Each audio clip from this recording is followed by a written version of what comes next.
Boa tarde, Sr. Presidente. Boa tarde, Sras. Deputadas, Srs. Deputados. A cultura foi dos primeiros a ser afetado, foi dos primeiros setores a ser afetado pela pandemia de Covid-19. Os espetáculos foram cancelados, os museus foram fechados, os cinemas encerrados.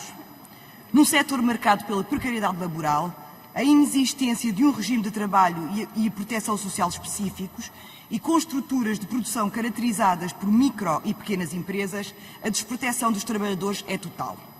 Os apoios desenhados pelo Governo não foram suficientes e não chegam a todas as trabalhadoras e a todos os trabalhadores. Trabalhadoras do circo, artesãs, artistas visuais, atores e atrizes, músicos, educadoras, técnicos de várias especialidades estão há quase um ano sem conseguir trabalhar. Estão há quase um ano sem rendimentos. Estão há quase um ano com a vida suspensa, na situação dramática de não saber como pagar as contas, com muitas pessoas a recorrer a cabazes solidários para sobreviver. A mobilização das trabalhadoras da cultura, através de manifestações e outras iniciativas, tem denunciado os problemas estruturais, a situação de crise económica e social que se aprofunda, o baixo valor dos apoios e tempos demasiado longos para a sua atribuição e reivindicado a implementação de medidas mais abrangentes, menos burocracia e que efetivamente cheguem a todas as trabalhadoras e a todos os trabalhadores. Importa destacar que desde o anúncio do apoio extraordinário a 14 de janeiro, o confinamento já foi alargado, como era previsível, e incompreensivelmente a duração dos apoios não sofreu qualquer alteração, mantém-se com a duração de um mês e não foi alargado para 3 meses, como devia ter acontecido. O desenho dos apoios, as regras impossíveis de cumprir e a condição de recursos deixam de fora milhares de trabalhadoras e trabalhadores e revelam o profundo desconhecimento do Ministério da Cultura de toda a atividade que não tem financiamento direto e da forma como os trabalhadores do setor se desdobram em várias atividades, sendo abrangidos por vários códigos de atividade económica. No projeto de lei número 328, apresentámos propostas de alteração do Decreto-Lei 10I de 26 de março. Defendemos um programa de emergência com 3 medidas fundamentais. O reforço do orçamento do Ministério da Cultura em 10%, a simplificação das candidaturas para projetos culturais em tempos de isolamento, aprofundando o apoio a estruturas e equipamentos culturais públicos e privados, e mecanismos de garantia do cumprimento integral dos compromissos das entidades públicas, nacionais ou municipais, bem como das entidades com financiamento público que cancelaram ou adiaram espetáculos, serviços educativos ou atividades culturais.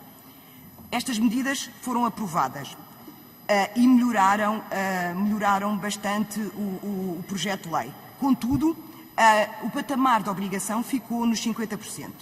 Estas alterações, que são boas alterações, não responderam a aspectos essenciais e deixaram escancarada a janela dos reagendamentos longos. Este foi um mau sinal dado pelo Governo, como comprovam as denúncias do incumprimento do pagamento de pelo menos 50% das atividades programadas pela maioria dos municípios e outras entidades públicas. É urgente uma resposta adequada aos problemas das trabalhadoras e dos trabalhadores da cultura.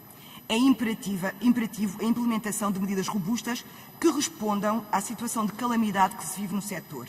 E, por isso, voltamos a apresentar propostas de alteração ao Decreto-Lei 10I e insistimos em 4 pontos que consideramos essenciais.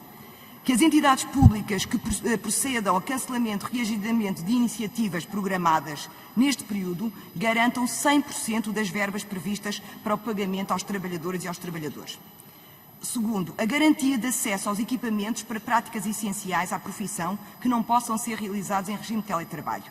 Todos os profissionais, bailarinos e músicos que, devido à sua especificidade, não podem ficar semanas sem exercitar, devem poder aceder aos seus espaços. Alargamento do valor e das atividades elegíveis para o apoio social extraordinário da cultura.